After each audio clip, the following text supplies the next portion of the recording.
త్వరగా రానయుంటున్న యేసుక్రీస్తు నామములు మీ అందరికీ శుభములు కలుగునుగాక. ఈరోజు ఇంతవరకు ప్రభు మనల్ని నడిపించిన తన కృపలో ఈ సమయంలో మనం ప్రార్థన చేసుకుని దేవుని ఆరాధన చేసుకుందాం.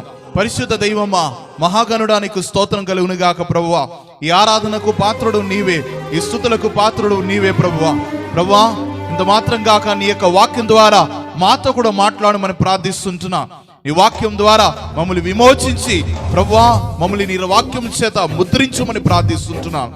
యేసు నామములో ప్రార్థించి వేడుకుంటున్నాము తండ్రి, ఆమేన్.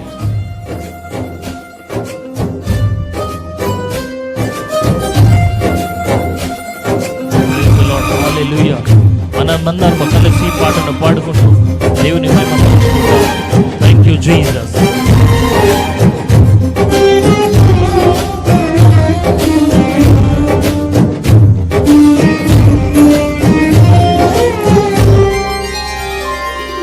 సుమధుర స్వరముల గానాలతో వేలాది దూతల గణములతో కొనియాడబడుచున్న నా యేసయ్యా, నీకే నా ఆరాధన. సుమధుర స్వరముల గానాలతో వేలాది దూతల గళములతో కొనియాడబడుచున్న నా యేసయ్యా, నీకే నా ఆరాధన. ఆనందమే నాలో పరవశమే నిన్ను స్తుతించిన ప్రతి క్షణం. ఆనందమే నాలో పరవశమే నిన్ను స్తుతించిన ప్రతి క్షణం. సుమధుర స్వరముల గానాలతో వేలాది దూతల గళములతో కొనియాడబడుచున్న నా యేసయ్యా, నీకే నా ఆరాధన. హల్లెలూయా. ఆయన మంచి దేవుడై ఉన్నాడు, మనకు మేలు చేసే దేవుడై ఉన్నాడు, ఆయన కృపగల దేవుడై ఉన్నాడు. ఆయన నమ్మిన వారిని ఎప్పుడు చేయి విడకుండా ఆయన కడ వరకు నడిపించే దేవుడై ఉన్నాడు. అందరం స్తుతించి ఆయనను ఆరాధించుకోడు మన దేవుని సన్నిధిలో మనం నడుస్తాము. Thank you father.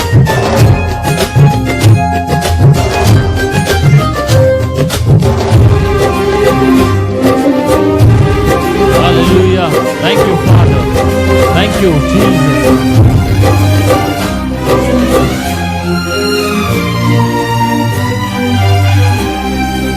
ఎడారి త్రోవలోనే నడచిన, ఎరుగని మార్గములో నన్ను నడిపిన, నా ముందు నడచిన జయవీరుడా, నా విజయ సంకేతమా.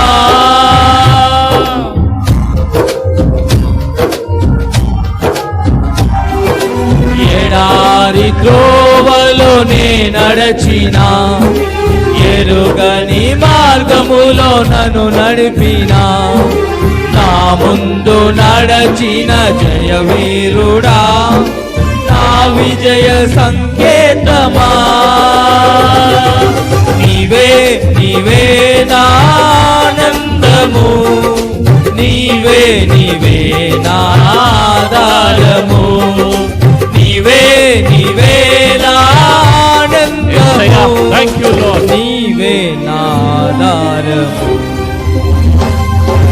సుమధుర స్వరముల గానాలతో వేలాది దూతల గణములతో కొనియాడబడుచున్న నా యేసయ్యా, నీకే నా ఆరాధన.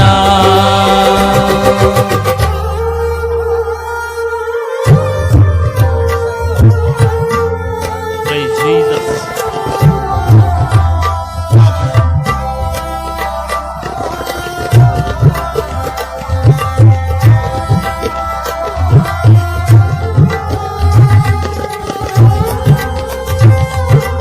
ఆయన అనుకూల సమయంలో కూడా ఆయన మనను చేయి పట్టి నడిపించే దేవుడై ఉన్నాడు. ఇంత సమయంలో కూడా, ఇంత కష్టంలో, ఇరుకులో, ఇబ్బందులు ఉన్నా కానీ ఆయన మనల్ని యెహోవా ఈరే నడిపించేవాడు ఉన్నాడు. అది విశ్వసిస్తూ మనం దేవుల్లో నిలబడతాం.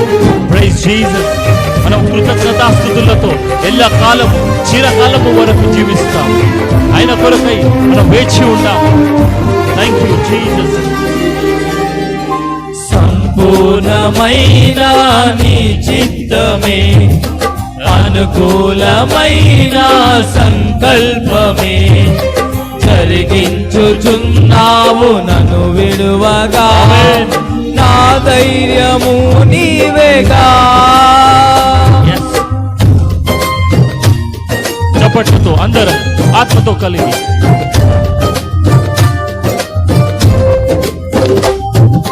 సంపూర్ణమైన నీ చిత్తమే, అనుకూలమైన సంకల్పమే జరిగించుచున్నావు నన్ను విడువగా.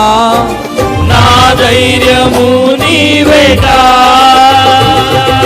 నీవే నీవే నా జయ గీతము, నీవే నీవే నా స్తుతి గీతము, నీవే నీవే నా జయ గీతము, నీవే నా స్తుతి గీతము. సుమధుర స్వరముల గానాలతో వందనాలు చెల్లించుకుంటున్నాను. అయ్యా రాజ్యానికి వందనాలు, కొనియాడబడుచున్న దేవానికి వందనాలు చెల్లించుకుంటున్నాను. పరిశుద్ధుడు పరిశుద్ధుడు పొగడబడుతున్న దేవా, నీకు వందనాలు చెల్లించుకుంటున్నాను. Thank you father. వేలాది దూతల మధ్యలో ఆయన నిత్యము పరిశుద్ధుడు పరిశుద్ధుడు అని పొగడబడుతున్న దేవుడు, నీకు వందనాలు ప్రభువా. దేవుని నామానికి మహిమ కలుగును గాక. ఇంతవరకు మనము పాటను పాడి దేవుని ఆరాధన చేసుకున్నాం. ఆయన మహాగణుడు, సర్వాంగ సుందరుడైన ఆయన స్తుతులకు పాత్రుడు ఆయన మాత్రమే. మన ఆరాధనకు యోగ్యత కలిగిన దేవుడు ఆయన మాత్రమే. ప్రేమ దేవుని బిడ్డలారా, మన ఆరాధనలో ప్రీతిపరుచున్న దేవుడు, మన ఆరాధనను ఇష్టపడే దేవుడు. నీవు నేను ఆరాధన చేయుచుండగా పరలోకమును మహిమ కలిగిన ఆ సింహాసనం విడిచిపెట్టి మన మధ్యలోనికి దిగి వచ్చే మహిమా స్వరూపి, ఆత్మా స్వరూపి అని మన మధ్యలోకి దిగి వస్తున్నాం. ఈ సమయంలో దేవుని వాక్యమును మనం ధ్యానించుకుందాం. మనం ఈ సమయంలో దేవుని వాక్యమును మనం ధ్యానిస్తాం. ఈరోజు ధ్యానించబోయే వాక్య భాగము లూకా సువార్త 10వ అధ్యాయము 30వ వచనము నుంచి 36వ వచనం వరకు ఉంటున్న ఆ యొక్క వాక్య భాగములో రాయబడిన ఒక కార్యము గురించి మనం ధ్యానించబోతున్నాం. యేసు ప్రభుల వారు చెప్పిన ఒక ఉపమానమును మనం ధ్యానించబోతున్నాం. యేసు ప్రభుల వారు మరి చెప్పిన ఒక కార్యం ఏంటిదంటే, ఒక వ్యక్తి యెరూషలేము నుంచి యెరికోకి ప్రయాణం చేసి వెళుతుండగా ఆ మార్గములో ఒక వ్యక్తి ఒక దొంగ తనను పట్టుకొని తనను కొట్టి తనను సగము ప్రాణములో కొట్టిమిట్లాడుతుండగా తను విడిచిపెట్టి తన దగ్గర ఉంటున్న అన్నిటిని దోచుకొని వెళ్ళిపోయాడు. దాని తర్వాత ఒక యాచకుడు వస్తున్నాడు. యాచకుడు ఆ మార్గంగా వెలుగా ఆ యొక్క వ్యక్తి ఆ యాజకుడు ఆ వ్యక్తిని చూసి అలా దూరాన వెళ్ళిపోయాడు. మరి ఇంకొక దాని తర్వాత కాసేపు తర్వాత ఇంకొక లేవీయుడు వస్తున్నాడు. లేవీయుడు వచ్చిన తర్వాత తను కూడా ఏం చేస్తున్నాడు, అలా ప్రక్క నుంచి వెళ్ళిపోతున్నాడు. ఈ వ్యక్తి కొట్టిమిట్లాడుతుండగా, సగం ప్రాణంలో కొట్టిమిట్లాడుతుండగా ఆ వ్యక్తిని ఏం చేయలేక, సహాయం చేయలేని ఒక పరిస్థితిలో ఈ ఇద్దరు ఏం చేస్తున్నారంటే ఆ పక్క దాని తప్పుకొని అలా పక్కకి వెళ్ళిపోతున్నారు. ప్రియమైన దేవుని బిడ్డలారా, మూడో వ్యక్తిగా మరి ఇంకొక వ్యక్తి వస్తున్నాడు. ఆయన సమరీయుడు అని చెప్పి రాయబడి ఉంది. 10వ అధ్యాయం 33వ వచనంలో చూస్తే ఒక సమరీయుడు ఆ మార్గములో నుంచి తను వెళుచుండగా ఈ వ్యక్తిని చూసి తన మీద కనికరము చూపించి, ఈ వ్యక్తి కనికరం చూపిస్తున్నాడు. ఈ సమరీయుడు కనికరము చూపించి తన గాయములను కట్టి తన గాయముల మీద నూనె పోసి ద్రాక్షరసమును పోసి దాని తర్వాత తన గాడిద మీద ఈ వ్యక్తిని ఎక్కించుకొని దాని తర్వాత ఒక చోటుకి వెళ్ళి ఆ యొక్క చోట్లో మరి తన గురించి అక్కర తీసుకుంటున్నాడని చూస్తున్నాం. దాని తర్వాత చూస్తే తనకు కావాల్సిన ఆ యొక్క వైద్యానికి కావలసిన ఆ ఖర్చులను ఇచ్చేసి ఆ యొక్క వ్యక్తితో చెప్తున్నాడు, మరలా నేను తిరిగి వస్తాను, వచ్చినప్పుడు మరలా నీకు కావాల్సిన అన్నిటిని నేను చెల్లించేస్తానని చెప్పి తిరిగి వెళుతున్నాడు. ప్రియమైన దేవుని బిడ్డలారా, యేసు ప్రభువు వారు అడుగుతున్న కార్యం ఏంటిదంటే, ఈ ముగ్గురు వ్యక్తులలో ఏ వ్యక్తి తనకు తోటివాడు అని చెప్పి అడుగుతున్నాడు. Who is the neighbor? As we see in Luke chapter 10 verse 30 to 36, we see about the Samaritan parable, about the Samaritan. But a certain man went down from Jerusalem to Jericho and fell among the thieves. Okay, he fell among the thieves, and this thief, he leaves him half dead. In the same way, another priest, he travels. He looks unto this man who is half dead, but he goes away from him. And the another person comes, a Levite. He also he looks unto him. This person also lives him there half dead only. He doesn't help him anything. Not even he does anything. He goes away from that place, looking him passed away aside. And another person come. He is a Samaritan, and he goes near to him, and he shows compassion to that person, and he bounds his wound and pours oil and wine, set him on his own beast, and brought him to an inn and took care of him. And after that, he says to that innkeeper that what all he gives 2 penny, and he says, if anything more is been expenditure happens for him, he says, I will come and I will repay for you, he says. And Jesus asked him, who is the neighbor unto this person? Who is the neighbor to this person? Here we see 3 kinds of people. ఇక్కడ మనము 3 రకాల మనుషుల గురించి చూస్తున్నాం. ఒకటి దొంగ, రెండోది యాజకుడు లేవీయుడు, మూడోది ఈ సమరీయుడు. 3 విధానములైన మనుషులను చూస్తున్నాం. Here we see 3 category of people, or else 3 kinds of people. The first is the thief, the second is priest and Levite, and the third is Samaritan. We are going to see these 3 kind of people. What these 3 kind of people has done to this person who traveled from Jerusalem to Jericho. ఈ యొక్క ముగ్గురు వ్యక్తుల గురించి మనం చూడబోతున్నాం. ఈ 3 రకాల మనుషులు మన చుట్టూరుగా ఉంటారు, ఎక్కడ వెళ్ళినా ఉంటారు. ఈ మొదటి వ్యక్తి ఏంటిదంటే, ఈ దొంగ నీది నాకే, నాది నాకే. మొదటి ఈ దొంగ వ్యక్తి ఏంటిదంటే, ఈ వ్యక్తి ఎవరైతే యెరూషలేము నుంచి యెరికోకు ప్రయాణం చేస్తున్న ఈ వ్యక్తికి ఉన్న అన్నిటిని దోచుకున్నాడు కనుక ఆ వ్యక్తి అంటే నీది నాకే, నాది నాకే. ఈ వ్యక్తి అన్నిటిని దోచుకున్నాడు. అపవాది అయిన సాతాను మన యొద్ద ఉన్న అన్నిటిని దోచుకోవడానికి దొంగ వలె ఆయన వేచి ఉన్నాడు. ఎవరిని మృంగుదుమా అని వేచి ఉన్నాడు అపవాది అయిన సాతాను. దోచుకోవడానికి వస్తున్నాడు. అపవాది అయిన సాతాను ఈ లోకములో ఎవరిని మింగుదుమా అని చెప్పి గర్జించే సింహము వలె వేచి ఉన్నాడు. నీ యొద్ద ఉంటున్న సమాధానమును, నీ యొద్ద ఉంటున్న సంతోషమును, నీ యొద్ద ఉంటున్న పరిశుద్ధతను మృంగివేయాలని, దోచుకోవాలని ఆలోచన కలిగి ఉన్న ఒక దొంగయే ఈ అపవాది అయిన సాతాను. నీ యొద్ద ఉన్నటి అన్నిటినీ దోచుకోవడానికి ఉన్నవాడే ఈ అపవాది అయిన సాతాను. రెండోదిగా మనం చూస్తున్నప్పుడు యాజకుడు లేవీయుడు చూస్తున్నాం. ఈ రెండో ప్రకారమైన మనుషులు ఎవరంటే, రెండో ప్రకారమైన మనుషులు నీది నీకే, నాది నాకే. నీది నీకే, నీకున్నది నీకే, నాది నాకే. ఇది నాకొద్దు, నాది నీకొద్దు అన్నట్టు ఆ పాలసీలో జీవించే వ్యక్తులు ఈ యాజకుడు, ఈ లేవీయుడు అండి. దాని తర్వాత 3వ వ్యక్తి ఎవరంటే సమరీయుడు. ఈ సమరీయుడు ఎలాంటి వ్యక్తి అంటే, నీది నీకే, నాదంతా నీకే. ఏంటండి? నీది నీకే, నాదంతా నీకే. ఈ 3వ వ్యక్తి. ఈ 3 వ్యక్తుల గురించి మనం చూడబోను, కానీ ఈ 3వ వ్యక్తి గురించి కొంచెం లోతుగా మనం చూడబోతున్నాం. We see 3 kinds of people over here. The first kind of person is the thief. Yours is mine, and mine is mine also, is mine only.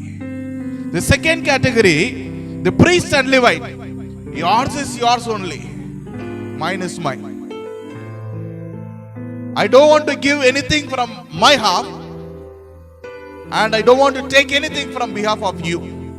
Yours is yours and mine is mine. The third category is Samaritan. Whatever you have, everything is yours. And whatever I have, everything is yours.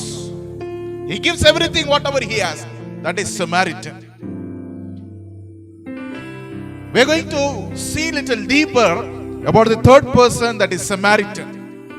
మనం ఈ మూడో వ్యక్తి గురించి కొంచెం లోతుగా మనం చూడబోతాం. ఈ మూడో వ్యక్తి చేసిన కార్యం ఏంటిదంటే 34వ వచనములో చూస్తే 34వ వచనములో తన గాయములను కట్టి ఉన్నాడు. 34వ వచనములో చూస్తే తన గాయములను కట్టి ఉన్నాడు. ఈ యొక్క మూడో వ్యక్తిని యేసు ప్రభుతో పోల్చి మనం చూడబోతున్నాం. యేసు ప్రభు ఈ లోకమునకు దిగి వచ్చి నీ ఎదురు నుంచి ఏమీ ఎదురు చూడలేదు, కానీ తనకున్నదన్నిటిని నీకు చేసి వెళ్ళిపోయాడు. The third person, that Samaritan, we compare the Samaritan to Jesus, and we're going to meditate. When Jesus came onto this earth not to receive something from you. He don't want anything from you, but he gave everything unto you. He gave everything to you.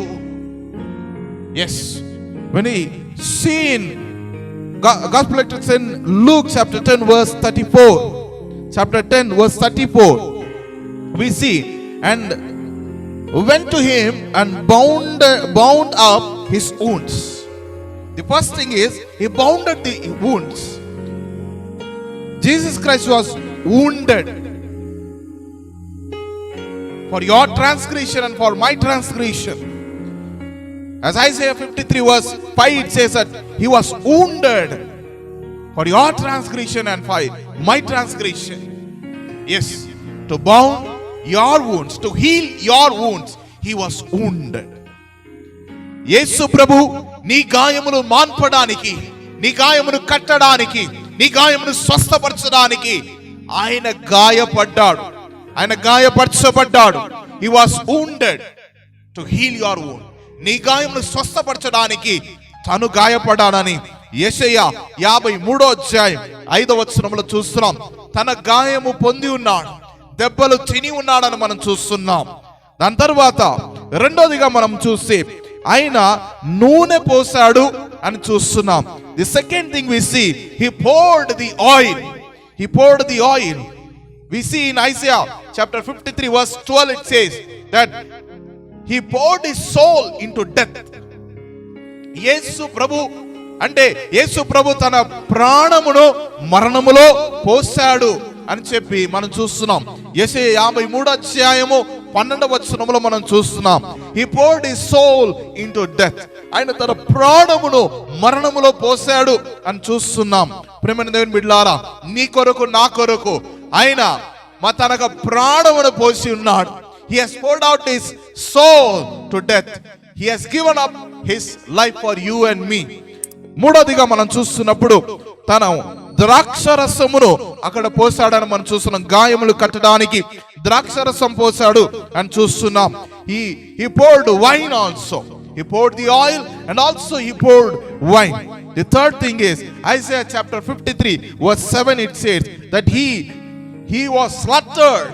He was slaughtered. He shed his blood. He shed his blood. యెషయా 53వ అధ్యాయం 7వ వచనంలో చూస్తున్నప్పుడు యేసు ప్రభు అక్కడ వధింపబడ్డాడని మనం చూస్తున్నాం. యేసు ప్రభు గొర్రెపిల్లై వధింపబడి ఆ రక్తమును, ఆ ద్రాక్షరసము అని చెప్పబడుతున్న ఎర్రటి రక్తము, నీ నా పాపము ఎర్రటి రక్తము వలె, ఎర్రటి నూలు వలె ఉంటున్న రక్తమును కడగడానికి యేసుక్రీస్తు రక్తము కార్చబడ్డది. నీ కొరకు నా కొరకు తన రక్తమును కార్చి ఉన్నాడు. ఆ ద్రాక్షరసం, అందుకే మనం బల్ల తీసుకుంటున్నప్పుడు ద్రాక్షరసము రొట్టె తీసుకుంటున్నాం. ద్రాక్షరసము యేసుక్రీస్తు రక్తమునకు అది సాదృశ్యంగా, రొట్టె యేసుక్రీస్తు యొక్క శరీరానికి సాదృశ్యంగా. యేసుక్రీస్తు రక్తము సకల పాపమును కడిగి శుద్ధీకరించును అన్న మాట సత్యమే కనుక యేసుక్రీస్తు తన రక్తమును నీ కొరకు నా కొరకు తన కార్చి ఉన్నాడు. నాలుగోదిగా మనం చూస్తే ఆయన తన సొంత గాడిద మీద ఈ వ్యక్తిని గాయపడిన ఆ వ్యక్తిని తన గాడిద మీద ఎక్కించుకుంటున్నాడు. నాలుగోదిగా ఏంటిదంటే తన గాడిద మీద ఈ యొక్క వ్యక్తిని ఎక్కించుకుంటున్నాడు. నా భారం అన్నిటినీ కూడా, పాప భారం, శాప భారం, అన్ని భారం అన్నీ కూడా యేసు ప్రభు తన భుజం మీద ఆయన తీసుకున్నాడు. ఆయన నా భారం అంతయు ఆయన భుజం మీద వేసుకున్నాడు. నీ కన్నీటిని, నీ రోధనను తన మీద వేసుకున్నాడండి. యెషయా 53:4 చూస్తే ఆయన మన యొక్క దుఃఖమును, మన వేదనను అన్ని తన భుజం మీద వేసుకొని తను మోసి ఉన్నాడు అని చెప్పి రాయబడి ఉంది. మన దుఃఖమును ఆయన మోసి ఉన్నాడు. We see in Isaiah chapter 53:4, we see the fourth thing is he took this person on his own beast. The Samaritan, he took this wounded person, not only bounding his wound, not only cleaning his wound, he took him on his own beast. Yes, Jesus Christ bore all our burden. He took all our burden, all the burden of the sin, all the burden of curse, every burden of the sorrow, everything he bore on his shoulder. He bore on his shoulder. Yes, as it is recorded in Isaiah chapter 53:4, he bore our griefs and sorrow. Everything he bore on his shoulder. Griefs and sorrow, everything he bore on his, every sin, every curse, he bore on him. Whatever you have to bore, whatever you have to bear the punishment, he bared the punishment. యేసు ప్రభు నీవు నేను అనుభవించాల్సిన ఆ శిక్షను, నీవు నేను చేసిన పాప భారము చేసిన ఆ పాపము, ఆ శాపం ద్వారా పొందాల్సిన శిక్షణ యేసు ప్రభు పొందుకున్నాడండి. ఐదోదిగా మనం చూస్తున్నప్పుడు ఆయనను ఒక చోటికి తీసుకెళ్లి అక్కడ విడిచిపెడుతున్నాడు. అక్కడ తీసుకెళ్లి వైద్యము కొరకు ఆ వ్యక్తితో మాట్లాడుతున్నాడు. The fifth thing, the Samaritan takes this person to an inn. He admits there. He takes him to an inn and he says, take care of this person, take care of this person. ఒక చోటికి తీసుకెళ్లి తన వైద్యం కొరకు ఒక చోటికి తీసుకెళ్తున్నాడు. ప్రియమైన దేవుని బిడ్డలారా, ఇదిగో నిన్ను నన్ను ఒక కుటుంబముగా ఏర్పరిచాడు. తన ప్రాణమునిచ్చి తన రక్తమును కార్చి. యోహాను సువార్త 1:12 చూస్తున్నప్పుడు ఎందరైతే యేసు ప్రభువును తన సొంత రక్షకుడిగా అంగీకరించిన వారు అందరు దేవుని పిల్లలు అగుటకు అధికారమును ఇస్తున్నాడు. He has made us as a godly family. This person was lying over there on the roadside as an orphan, but he took him on his own beast and took him to the inn, and yes, with his blood, with his wound, with his death, Jesus Christ has bounded us into the family of God. We became the children of God. మనల్ని అనాథులుగా ఉంటున్న మనల్ని ఈ వ్యక్తి ఎలా ఆ రోడ్డున, ఆ వీధిన పడి ఉన్నాడు, అనాథగా పడి ఉన్నాడు. ఈ వ్యక్తిని తీసుకొచ్చి ఒక చోటికి ఆశ్రయములోనికి తీసుకొచ్చాడు. ఆశ్రయదుర్గమై ఉంచిన యేసు ప్రభు తనను తన ప్రాణం ద్వారా, తన మరణము ద్వారా, తన రక్తము ద్వారా, తన గాయముల ద్వారా నిన్ను నన్ను ఆ తండ్రి యొక్క దేవుని పిల్లలై అధికారమునిచ్చి, అది మాత్రం కాక దైవిక కుటుంబముగా మనల్ని మలుచుకున్నాడు. ఆరోదిగా మనం చూస్తున్నప్పుడు ఆయన మన గురించి అక్కర తీసుకుంటున్నాడు. He takes care of you and me. మొదటి పేతురు పత్రిక 5:7 చూస్తే ఆయన మనల గురించి అక్కర తీసుకుంటున్నాడు. He cares for you. Here the Samaritan, he says, he took care of him. Yes, Jesus cares for you. నీ గురించి యేసు ప్రభు అక్కర తీసుకుంటున్నాడు. He cares for you. No matter in what situation you are, no matter in how struggleful situation you are struggling, Jesus cares for you. నిన్ను గురించి అక్కర తీసుకున్నవారు యేసు ప్రభు ఇక్కడ ఉన్నాడు. నువ్వు ఎలాంటి పరిస్థితుల్లో నువ్వు దాటి వెళుతున్నా కానీ నిన్ను గురించి అక్కర తీసుకోవడానికి యేసు ప్రభు వేచి ఉన్నాడు. ఆయన నీ కొరకే పరలోకమును విడిచిపెట్టి భూలోకానికి దిగి వచ్చాడు. సమస్తమును విడిచిపెట్టి అన్నిటి నీ కొరకే విడుచుకున్నాడు. నిన్ను సంపాదించుకోవాలని, నీ మీద ఉన్న అక్కర, నీ మీద ఉన్న ప్రేమను బట్టి ఆయన భూలోకానికి దిగి వచ్చాడు. చివరిగా తనకు కావాల్సిన డబ్బులు ఇచ్చేసి, వైద్యానికి కావాల్సిన డబ్బులు ఇచ్చేసి మరలా నేను తిరిగి వస్తాను అని చెప్తున్నాడు. 35వ వచనంలో చూస్తే మరలా నేను తిరిగి వస్తాను. యేసు ప్రభు త్వరగా రానయ్యున్నాడు. ఆయన తిరిగి రానయ్యున్నాడు. The seventh thing he says that I will come again. He pays the amount and he says, if anything is there, I'll come again and I'll repay. I'll come again. Yes, Jesus is going to come very soon. He has not only came on this earth to give his life, to shed his blood, to become wounded, to be as a sheep unto slaughter, but he's going to come very soon as the King of the King and the Lord of Lords. He's going to come very soon. He's going to judge the earth. He's going to come. As it is recorded in Revelation chapter 22 verse 20, that he says that I am coming soon. Behold, I come soon. And I bring the reward for each and every one according to their deed. According to their deed. In Revelation chapter 22 verse 7, in Revelation chapter 22 verse 12, it says that I am coming soon, he says. Jesus is going to come soon, very soon. All the signs and wonders are taking place. What all the Jesus spoke in his time when he was on the earth, which is recorded in Matthew chapter 24:25, that he says that when disciple asked Jesus that what the signs will take place when you are coming again, what all he spoke, everything is taking place. He's coming soon. Prepare to meet your Lord. Prepare to meet your Lord. He's coming soon.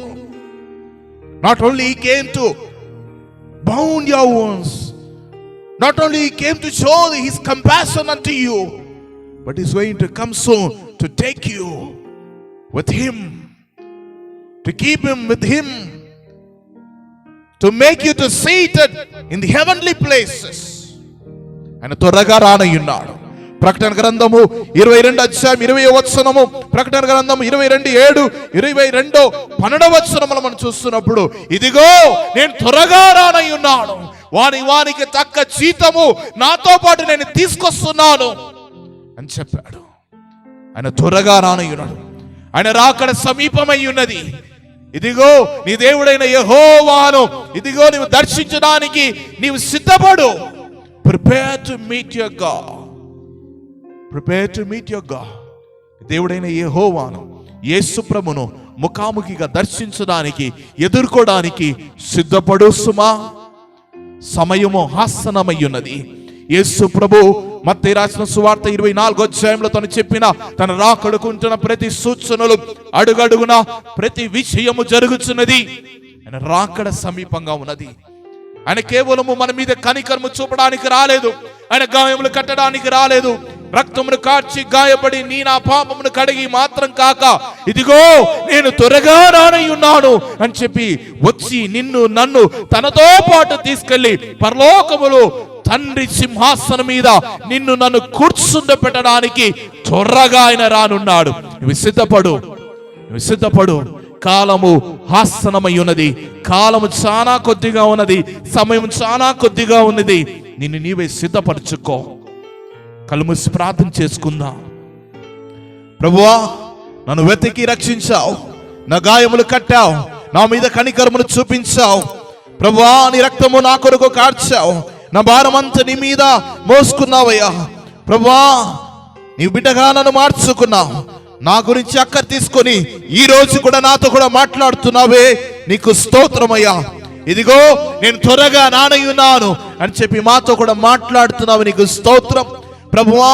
ఈ వాక్యమును వింటున్న ప్రతి ఒక్కరి జీవితాలని వాళ్ళ ప్రాణాత్మ శరీరమును ఇదిగనైనా మొదటి తెస్సలోనిక పత్రిక 5:23 చెప్పినట్లు ప్రభువా, సమాధానగు ప్రభువే, ఇదిగో క్రీస్తు రాకడ పర్యంతము ప్రాణాత్మ శరీరము కుత్రము లేకుండా, ఏ నింద లేకుండా, దోషము లేకుండా కాపాడును అని చెప్పిన మాట ప్రభువా, పరిశుద్ధాత్మ దేవుడు ప్రతి ఒక్కరికి ప్రాణాత్మ శరీరమును ప్రభువా కుత్రము లేకుండా, దోషము లేకుండా, నింద లేకుండా కాపాడునుగా కానీ ప్రార్థిస్తుంటున్నానయ్యా.